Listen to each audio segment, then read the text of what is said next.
오늘은 어버이 주일입니다. 원래는 미국에서 어머니 날로 시작되었는데 우리나라에서 70년대부터 어버이 날로 바뀌면서 교회도 어버이 주일로 지키게 되었습니다.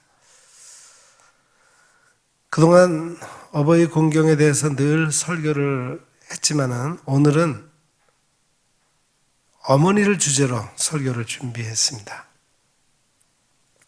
어머니는 우리에게 있어서 언제나 귀한 이름입니다. 언제나 우리 마음속에 별처럼 살아있는 아름다운 이름입니다. 그래서 시인이라면은 누구나 한 번씩은 어머니의 노래를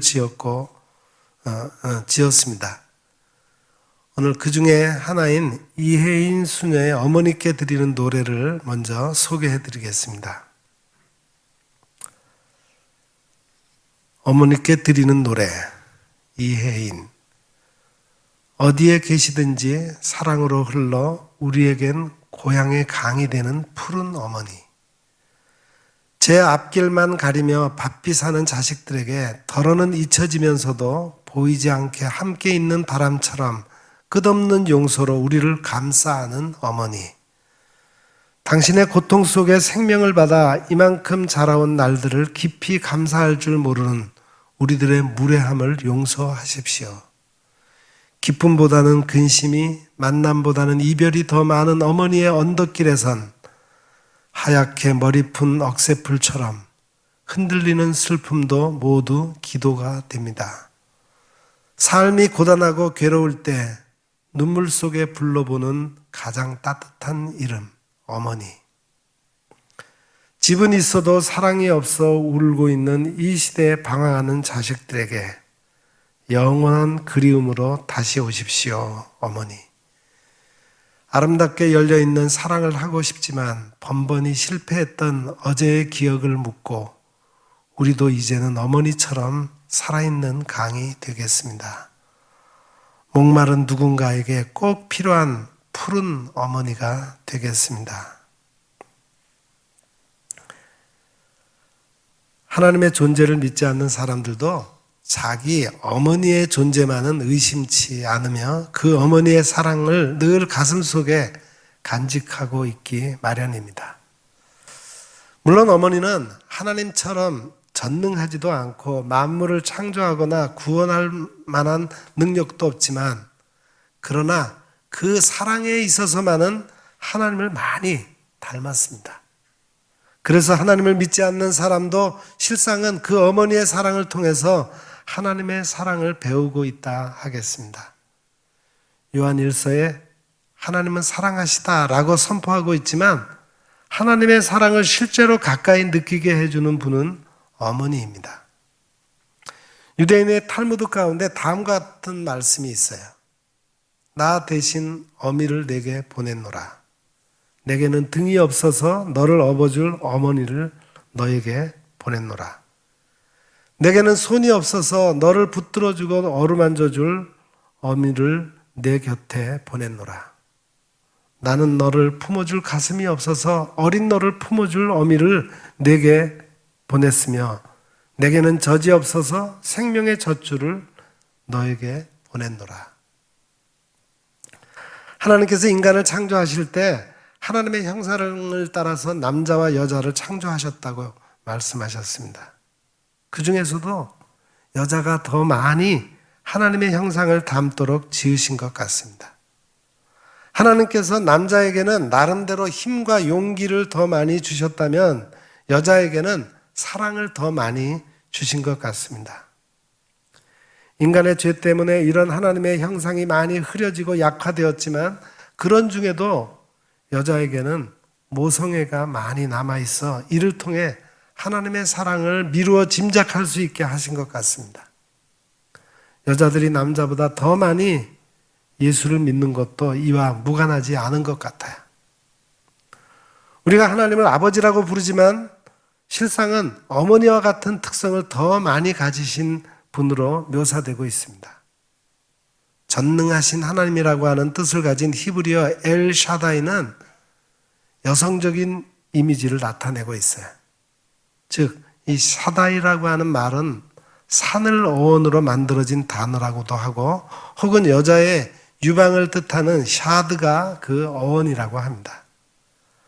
하나님의 전능하심은 어떤 물리적인 힘보다는 사랑에서 우러나오는 능력임을 나타내고 있는 거예요. 뿐만 아니라 긍휼이 많으신 하나님이라고 할 때 역시 여성의 이미지를 갖고 있습니다. 즉 아기를 잉태하고 출산하는 고통스러운 모든 과정을 거치고서도 그 생명을 사랑하는 모성애를 나타내는 단어가 바로 긍휼임을 여러분 아시기 바랍니다. 오늘 읽어드린 이사야서의 말씀은 하나님께서 그의 백성을 어떻게 사랑하고 계신가를 보여주시는 것으로 어머니가 그 자식을 잊지 않는 것에 비유하고 있습니다. 표준 세번역으로 14절 15절을 제가 다시 읽어보겠습니다. 그런데 시온이 말하기를 주께서 나를 버리셨고 주께서 나를 잊으셨다 하는구나. 어머니가 어찌 제 젖먹이를 잊겠으며 제 태에서 낳은 아들을 어찌 긍휼히 여기지 않겠느냐.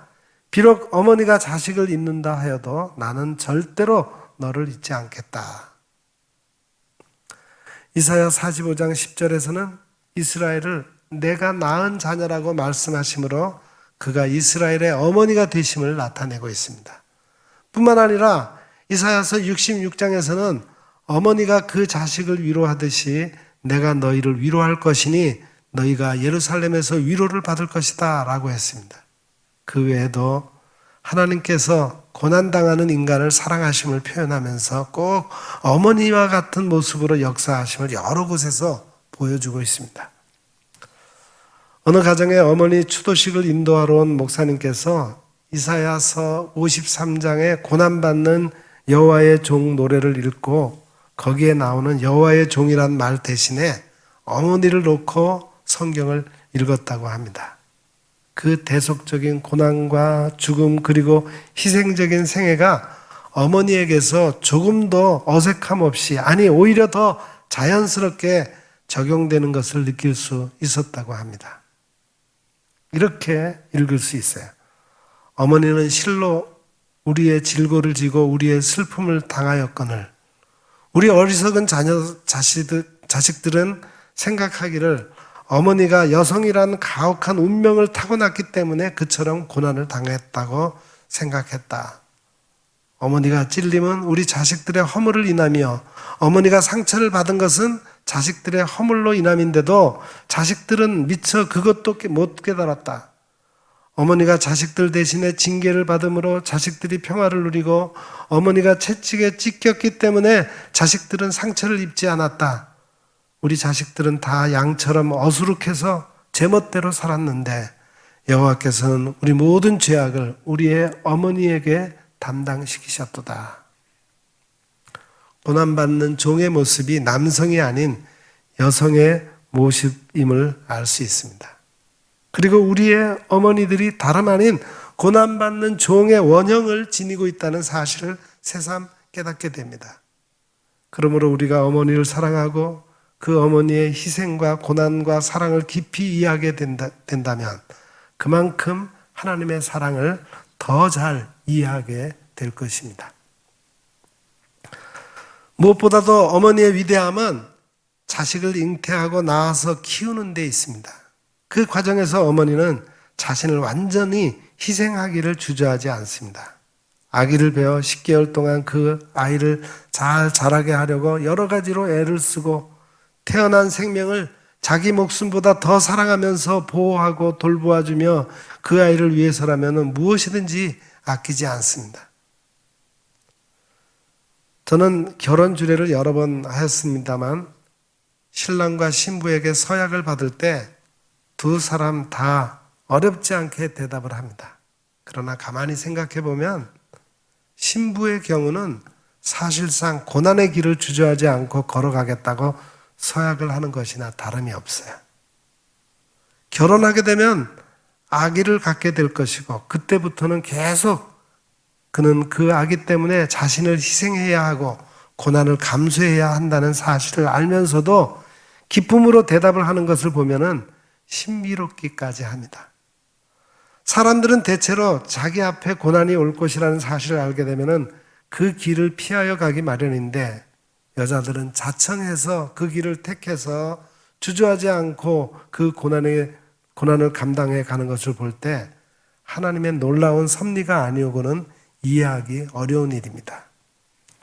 물론 그 중에는 이런 고난이 싫고 가정의 얽매임이 싫어서 결혼하지 않고 지나는 여자들도 있지만, 그러나 그것은 극히 외적인 일이고 어느 민족 어느 족속을 막론하고 여자들은 생명을 창조하기 위하여 스스로 고난의 길을 자취해 가고 있습니다. 이것은 결국 하나님의 형상이 깊이 그 안에 새겨져 있기 때문일 것입니다.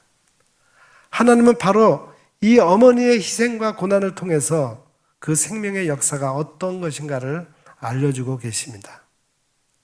하나님의 생명 창조 역시 어머니들이 당하는 고난과 희생처럼 자기 희생을 통해서 이루어지고 있습니다.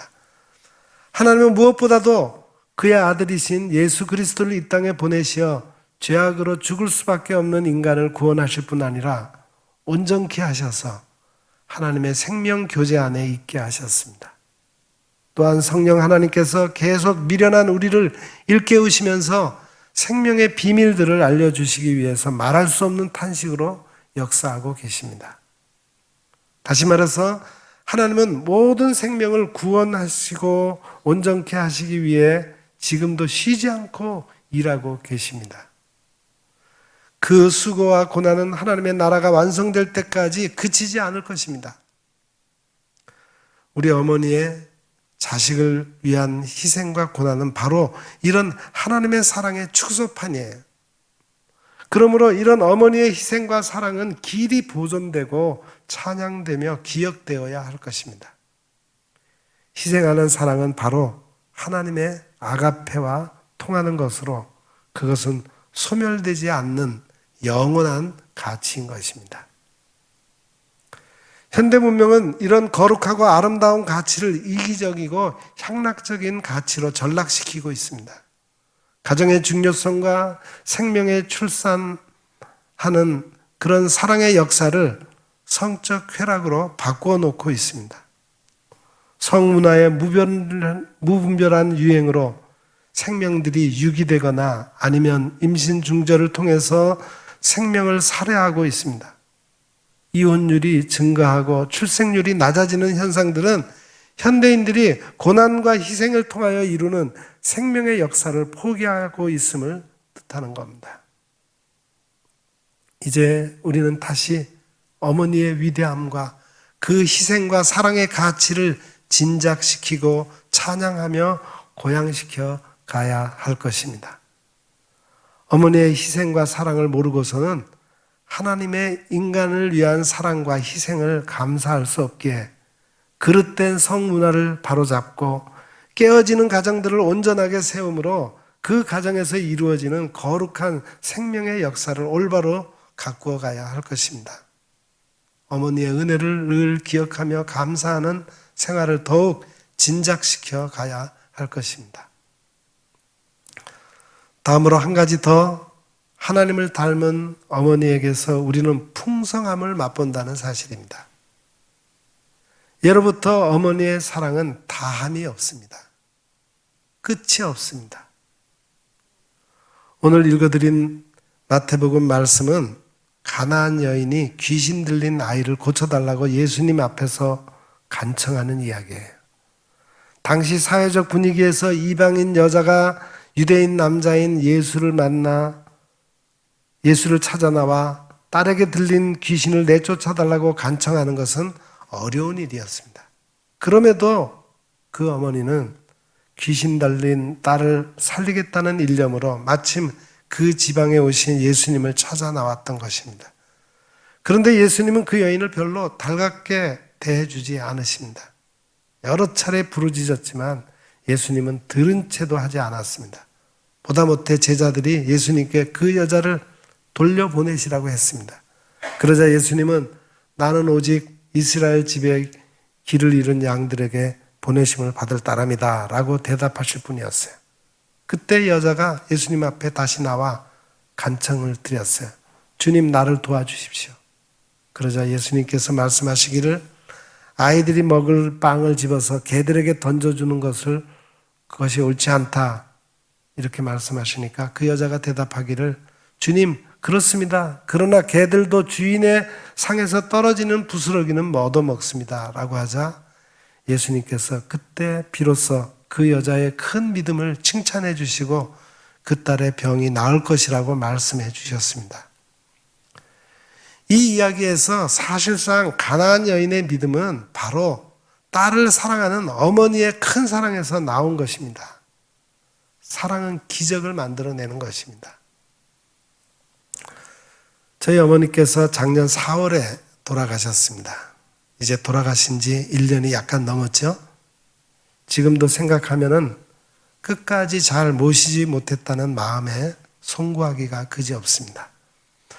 저희 어머니는 장남인 저를 많이 사랑하셨고 저를 또한 의지하셨습니다. 그분은 지금 생각해 보면 참으로 자신을 위해서는 아무것도 한 것이 없고 오직 남편과 저의 네 남매 자식들을 위해서 완전히 희생하며 일생을 사신 분입니다. 젊은 시절 아버지께서 어머니 속상하게 하셨을 때 그 흘리시는 눈물을 보고 저는 자랐습니다. 동생이 정신적으로 많이 아팠을 때 당신도 아파하시면서 오늘 본문에 나오는 가나안 여인처럼 동생을 신유 집회에 데리고 가시는 그 어머니를 기억합니다. 우리 네 남매뿐 아니라 시골 살던 친척, 사촌, 형제들도 우리 집에 기거하는 일이 많았습니다. 그래도 불평 한마디 하지 않으시고 그들을 모두 우리 집에서 돌봐 주셨습니다. 많은 식구를 뒤치다꺼리 하기 위해 잠시도 실수 없이 고난의 삶을 사셨던 어머니 때문에 오늘날 우리 형제들이 다 안정되게 살 수 있게 되었습니다. 어머니의 풍성한 사랑은 그 많은 자식들과 가족들에게 늘 부족함이 없었습니다. 이 어머니들의 풍성한 사랑을 통해서 한없이 우리에게 사랑을 부어주시는 하나님을 배우게 됩니다. 당신의 아들을 아끼지 않으시고 우리 모두를 위하여 내어주신 분이 어찌 그 아들과 함께 모든 것을 우리에게 선물로 거저주시지 않겠습니까? 로마서 8장 32절 말씀입니다. 그 아들과 함께 모든 것을 내어주시는 하나님의 풍성한 사랑 때문에 우리가 은혜로 구원함을 얻었을 뿐 아니라 그 사랑 안에서 우리가 완성되고 영원한 생명으로 나아가 기쁨으로 거룩하신 하나님의 보좌 앞에 나아갈 수 있게 되었습니다.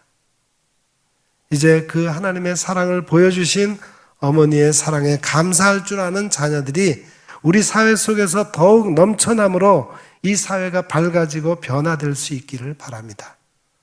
하나님의 풍성한 사랑이 놀라운 인내로 고난을 감당해 나가는 모든 어머니들과 그 어머니들의 자녀들을 위해 항상 함께 하시기를 기원합니다.